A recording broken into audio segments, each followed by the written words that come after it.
మహిళలను కించపరచడం వైసీపీ నాయకులకు అలవాటుగా మారిపోయిందని మాజీ ఎంపీ పురంధరేశ్వరి మండిపడ్డారు. ఈ సందర్భంగా ప్రసన్న కుమార్ రెడ్డి చేసిన వ్యాఖ్యలను ఆమె ఖండించారు. బేషరతుగా ప్రశాంతి రెడ్డికి క్షమాపణలు చెప్పాలని డిమాండ్ చేశారు పురంధరేశ్వరి. ఒకసారి ప్రసన్న కుమార్ చేసిన వ్యాఖ్యలను వారి తల్లికి భార్యకి చూపించాలన్నారు.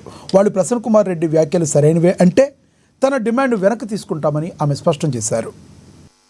పూజ్యంతే రమంతే తత్ర దేవతాః అంటూ విశ్వసిస్తూ వస్తున్నటువంటి సంస్కృతి మనది.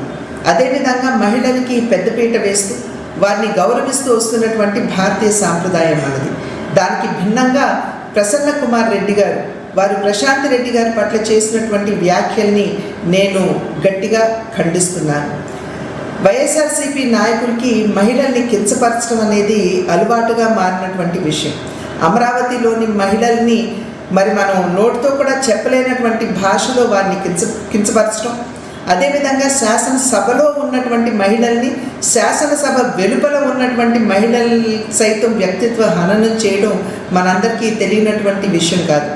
6 పర్యాయాలు ఎమ్మెల్యేగా గెలిచి ఈ రకంగా మహిళల్ని కించపరుస్తూ అవమానపరుస్తూ చేస్తున్నటువంటి వ్యాఖ్యలు ఇవి సభ్య సమాజం ఆమోదించనిది, స్వాగతించనిది అని చెప్పి వారికి తెలియజేస్తున్నాను. అదే